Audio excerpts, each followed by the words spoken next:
Olá! Hoje a gente vai mergulhar em Isaías capítulo 42. É um texto fascinante que nos mostra dois tipos de poder bem diferentes. De um lado, uma justiça que age em silêncio, de forma sutil. Do outro, uma intervenção divina que, de repente, explode com a força de um grito de parto.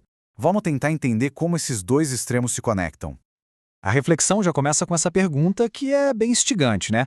Como é que a verdadeira justiça pode se estabelecer sem precisar de alarde, sem gritaria, sem demonstração de força? É essa ideia que nos apresenta a figura central da primeira parte do capítulo. Então, o texto nos apresenta essa figura-chave, um servo escolhido. Só que a missão dele é diferente de tudo que se poderia imaginar. A força dele não está na exibição, mas num método que é radicalmente discreto e, ao mesmo tempo, muito persistente. Olha só que interessante o método dele.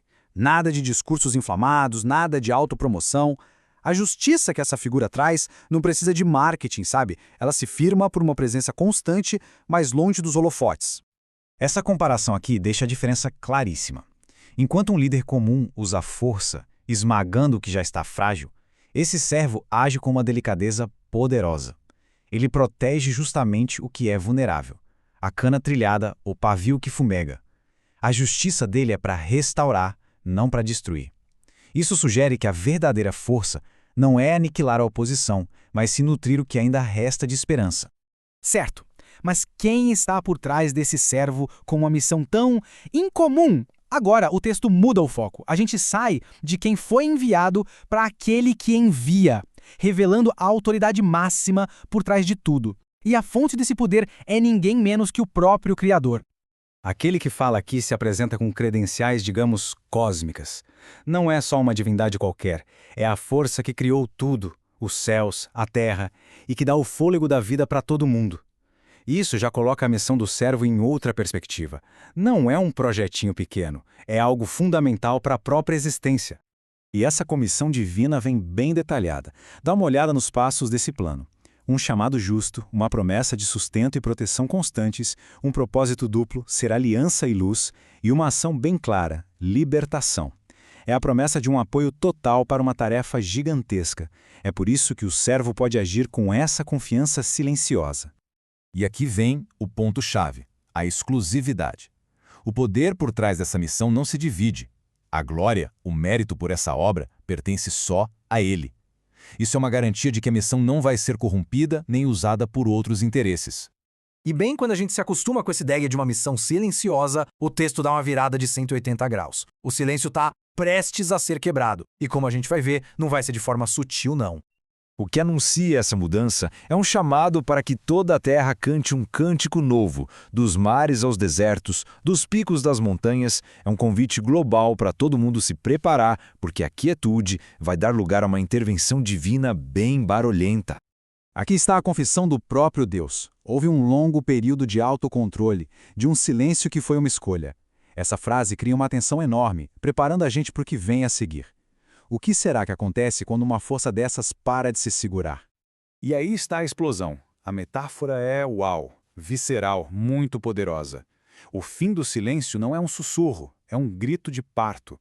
Um som de dor, de esforço, mas também de criação de algo novo. É uma intervenção avassaladora, que vai transformar a paisagem por completo. Depois dessa explosão de poder, o texto nos joga a seu maior paradoxo. Aquela luz que foi prometida para abrir os olhos dos cegos encontra um obstáculo bem inesperado. O próprio povo, que deveria ser o mensageiro dessa luz, parece não conseguir enxergá-la. Essa pergunta é um choque, né? O título de servo, que antes era usado para aquela figura ideal e silenciosa, agora é aplicado de forma irônica a um povo que é descrito como cego e surdo. A gente vê aqui uma desconexão gigantesca entre a missão e a condição de quem deveria executá-la. E aqui os detalhes mostram o tamanho da tragédia. Eles têm a capacidade de ver e ouvir, mas nada fica, não há entendimento. O resultado disso é desastroso. São saqueados, presos e ninguém aparece para ajudar. É uma situação de impotência total que nasce de uma falha de percepção. Na parte final, o texto dá um diagnóstico bem direto para essa situação toda. Afinal, por que esse povo está sofrendo tanto? A resposta não é um mistério. É apresentada como uma consequência direta das ações deles mesmos. O texto faz a pergunta para forçar a reflexão. Quem é o responsável por essa calamidade toda? A resposta que vem a seguir é bem desconfortável, porque aponta a origem do problema para dentro, e não para fora.